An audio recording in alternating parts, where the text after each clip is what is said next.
Operatör Doktor Selim Özkaya, Batman Eğitim ve Araştırma Hastanesi'nde çocuk cerrahisi uzmanı olarak görev yapmaktayım. Bugün sizlere günlük hayatta çok sık karşılaştığımız çocuklarda yabancı cisim yutulması, kimyasal madde içimi ve solunum yollarına kaçan yabancı cisimlerden bahsedeceğiz.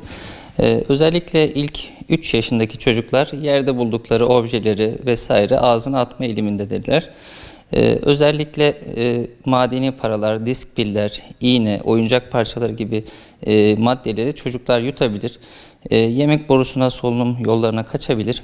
Bu tarz durumlarda eğer aile bu olayı gördüğünde özellikle ağzını kontrol etmeli. Eğer yuttuğundan da şüphe ediyorsak en yakın bir sağlık kuruluşuna başvurmaları gerekmektedir.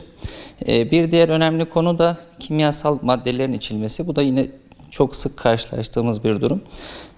Özellikle yağ çöz, por çöz gibi kimyasal maddeler çocuklar tarafından içilebilmekte ve ciddi yemek borusu yanıklarına sebep olabilmekte. Bilinenin aksine bu tarz durumlarda karşılaştığımızda kesinlikle kusturulmamalı çocuk. Tekrardan yemek borusu yanabilir. En yakın sağlık kuruluşuna başvurmaları gerekmektedir. Bir diğer önemli konu da çocukların akciğerlerine, solunum yollarına kaçan yabancı cisimler. Bu da yine günlük hayatta çok sık karşılaştığımız ve ciddi hayati tehlike oluşturabilen bir durum. Özellikle 3 yaşına kadar çocuklara çerez, fındık, fıstık, çekirdek vesaire gibi şeyler verilmemesi gerekmekte. Bunlar akciğerlerine kaçıp ciddi solunum sıkıntısı oluşturabilmekte. Böyle durumla karşılaştığımızda eğer yapabiliyorsalar hemlik manevrası yapmaları gerekiyor. Ve en yakın sağlık kuruluşuna özellikle 112 eşliğinde başvurmaları gerekiyor. Evet, yani bizim Batman Eğitim ve Araştırma Hastanesi'nde yaptığımız en küçük bebek 16 günlük bir bebekti. Büyük kardeşi badem şekeri koymuştu ve ciddi solunum sıkıntısı vardı hastamızın.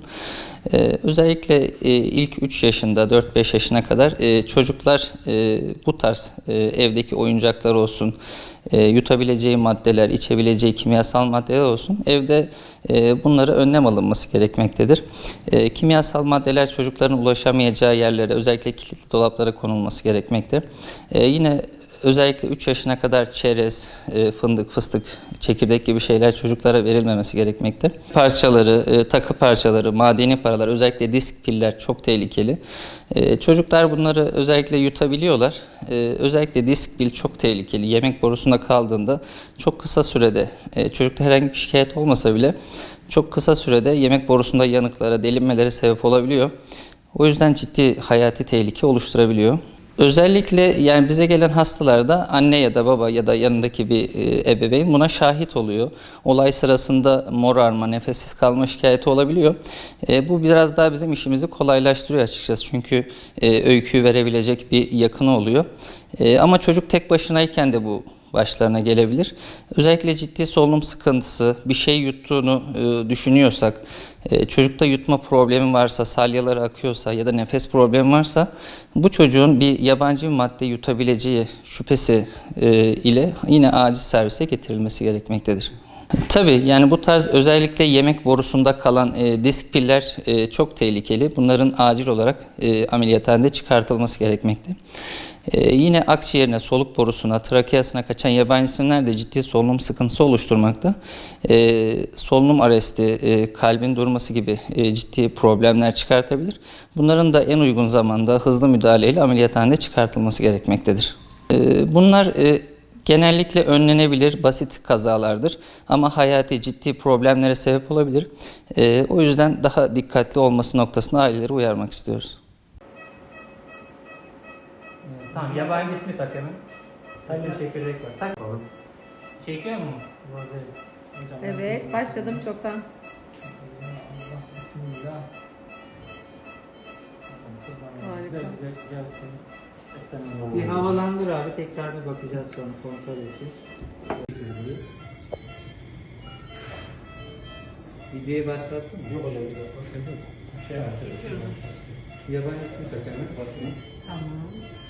Dur öyle değil mi? Lütfen. Yok şöyle. Tamam öyle göstereyim. Keşke. Hayır, bu tuttu. Aşağı doğru yap.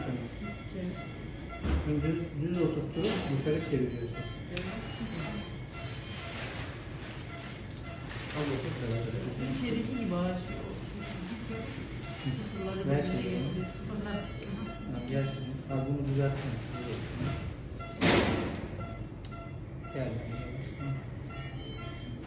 Yavaş yavaş itemesen fazla. Yok ben hiç etmiyorum. Sadece değiştiriyorum.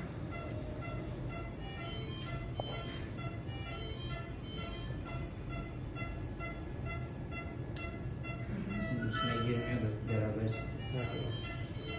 Kaynak. Böyle. Ben düz mü durayım yoksa? Sen hareket etme. Heh, tamam. Beraber çıkacağız. Hadi bakalım. Yani Kontrol edeceğiz bir daha bir bakalım. Bu şey Bir havalandır istersen. Diyarbakır karpuzunun çekirdeğinin. Al hocam sen malzemeyi. Bana bize göndereceklerini karpuzun Maske burada. Havalandırın siz abi. Çıkarayım mı bunu? Yok yok. Yani yabancısını çıkar. Abi kontrol masayı edeceğiz. düzelt abi. Şöyle içinde. Yok şimdi tekrar Bak geleceğim. şöyle düz Al al. alıp Kontrol yan amaçlı bir diyeceğiz, daha. yukarı çevireceğiz.